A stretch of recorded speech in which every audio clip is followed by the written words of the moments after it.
months or save up to $8,000 on a new Super Duty. See Luther Ford for details. Indiana County's truck headquarters for nearly 70 years. Luther Ford, Route 119 in Homer City, and online at lutherford.com.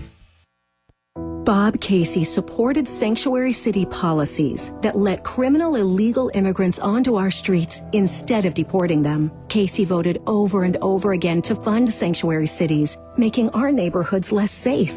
After an illegal alien was arrested for domestic assault in Philadelphia, instead of deporting him, they let him go. Thanks to sanctuary city policies Bob Casey supported. That same criminal, released under the radical policy Casey voted for, went on to repeatedly rape a 5-year-old girl. It could have been prevented. It should have been prevented. But Bob Casey failed us. The U.S. attorney said this young girl was raped because of Philadelphia's sanctuary city policy. Bob Casey voted over and over for this madness, putting our families, our children, at risk. We've had enough of Bob Casey. Senate Leadership Fund paid for and is responsible for the content of this advertising. Not authorized by any candidate or candidates committee. SenateLeadershipFund.org. It is the voice of Indiana County. It's WCCS 101.1 FM, AM 1160, WCCSradio.com. Boy, it's coming down a little bit harder out there. Getting a nice little rain shower. We need some of that. AccuWeather says we're on the way today to 73 degrees with showers and rain pretty much every day in the forecast with the exception of Friday. Hey, let's visit with our folks from the Indiana County Recovery Center. Back with us this morning, Nicole Wannett, and Nicole has with her today, do you say Scott? Correct. Scott Newcomer, board member with the Indiana County Recovery Center. I'm proud of myself just for remembering that. I didn't write it down. Our conversation this morning, presented by Marcus and Mack, voted best law firm and best personal injury lawyer 3 years in a row in the Best of Indiana County contest. You can visit them online at marcusandmack.com. Nicole, you have a pretty cool-looking event coming up here tomorrow night, don't you, at the Indiana Theater? Or Friday night, I should say. Friday morning. Friday morning. Yes. Jeez. I'm all proud of myself for remembering Scott's first name. I can't remember this event. So it's Friday morning at the Indiana Theater. Yes. Tell me about it. Okay, so the event is a harm reduction event. The main speakers there are going to be the Savage Sisters. They are a nonprofit out of Philadelphia that work on the front line in Kensington. They own recovery houses. They do this xylazine training, which they'll be doing here nationwide. Mm-hmm. So I'm pretty excited. Yeah. It's a pretty large group. Just from what I've seen of the poster for the event, are all those people a part of the presentation? So no, there'll be 2 girls from the Savage Sisters. One of theirs is like the deputy outreach. I forget their positions. Only 2 will be coming to do the training. They are a very large group. On a daily basis, they give out lunches to people in the Kensington area. They do needle exchanges, the xylazine training, wound care. Yeah. So it's a big part of what folks will get coming up on Friday. Scott, let's talk to you a little bit about Recovery Center. We'll get back to the event here in just a second or so, but you're a board member, and obviously if you're on the board of an organization such as this, it must mean that you have a heart for folks who are involved in recovery, and you want to get people the help they need. Yeah, so I do. I have lived experience as well. I'm a member of long-term recovery myself. So I think it's very critical, and I've been on the Indiana County Recovery Center board for about 3 years now. Mm-hmm. Recently became vice chair, and I really enjoyed how they offer multiple pathways to recovery. And it's obviously close to my heart, and it's very critical that we share the success stories, not just the struggles that people receive in recovery. And I think the Recovery Center does an amazing job at that. Yeah. Now, this approach with the Savage Sisters, it sounds really interesting, and it sounds like it's almost targeted toward a certain segment of society, maybe a younger segment. Would I be correct in saying that? Or obviously anybody can go, but is it really focused upon younger folks? So our point for this, when Nikki and I talked about this, was education. The first barrier to any hurdle that you overcome within the recovery board is education, right? So we we received such an outpouring of support from the local community. We found this was our way to give back to the community, and it's not just it's for people of all ages, as you said, but really it's to educate people, first responders, and those things that might be getting some misinformation from misinformed people, and those can dehumanize the struggling addict who's just in need of treatment. Yeah, yeah. Nicole, tell me about the xylazine treatment. What is xylazine? How is it used? Okay, so xylazine is a street drug that's just over the last 2 years making its way here to Indiana County. It has been found in a few overdoses. It can be fatal. It's what they're cutting fentanyl with now. So it is an animal tranquilizer that's not for human consumption. And they're cutting the fentanyl that they're cutting the heroin with it. It is a flesh-eating tranquilizer. It's bad. Yeah. So basically this training is to teach probation officers, first responders, the district attorney's office, anybody in the community can go, but our target is people like that are dealing with this on a daily basis so they know how to properly approach care. Yeah, yeah.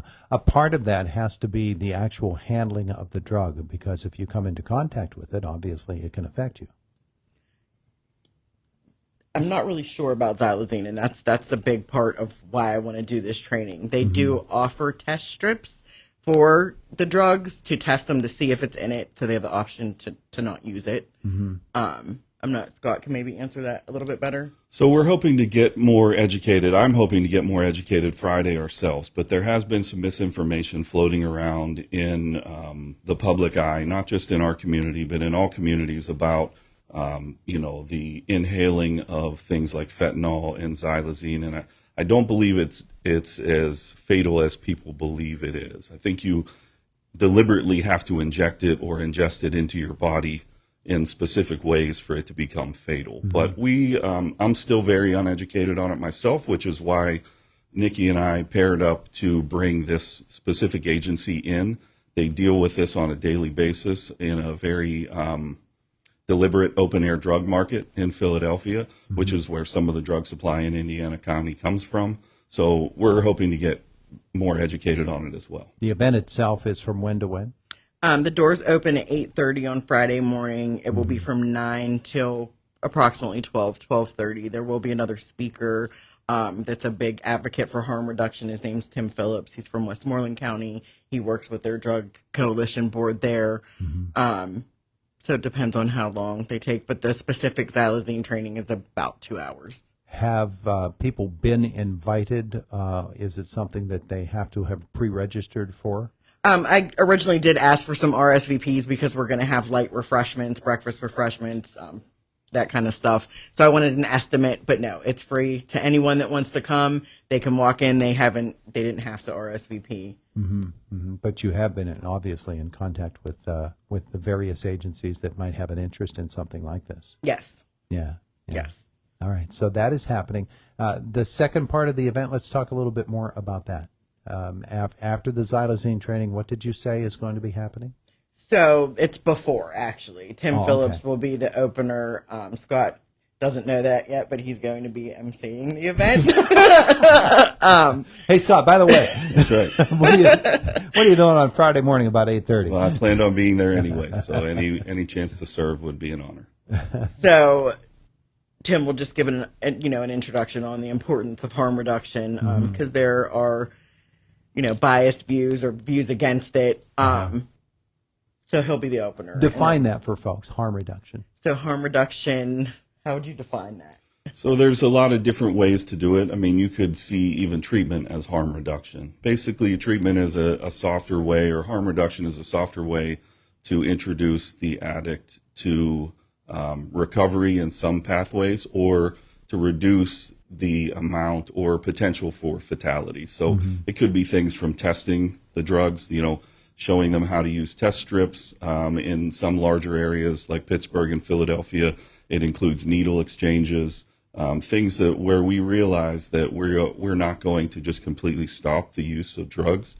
So what we are trying to get more educated on is how do we reduce that amount of overdoses, Yeah. which then increases the potential for those people to find recovery long term. And sort of mitigate the That's exactly opportunity for the drugs to do the harm that they could potentially Correct. do. I'm from the construction industry, so for me, it's like the PPE, the personal protective equipment Sure. that they can have. It's a good way to look at it. So that's how I kind of Yeah, bring it to my brain. yeah. All right. So folks don't need to pre-register. They can just come. Yes. On Friday morning, doors will open at 8:30 Yes. at the Indiana Theater downtown. Yes. Yes. All right. What else would we need to know, Nicole? I think that's about it. We'd like whoever can make it to come out, only because you might reach this fatality at Martin's parking lot, or, just to be informed on how you would deal with this situation. It can happen to anyone at any time. Unfortunately, a lot of the drugs are laced with it. It's not just heroin. They're finding it in cocaine. They're finding it in marijuana, any street drugs. So just, to be informed on how to use it. Yeah, absolutely. All right. Indiana County Recovery Center. For folks who want to know more about what the center is and does, website, resources, Facebook, what do we need? Yeah, so it's www.indianacountyrecoverycenter.org.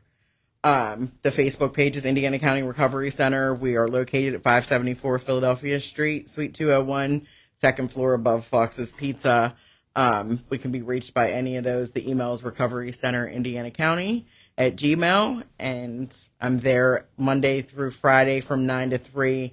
Saturdays we have some events. Our calendar is available online. It's available in the center if you walk in. Except right at this moment, you're here. That's correct.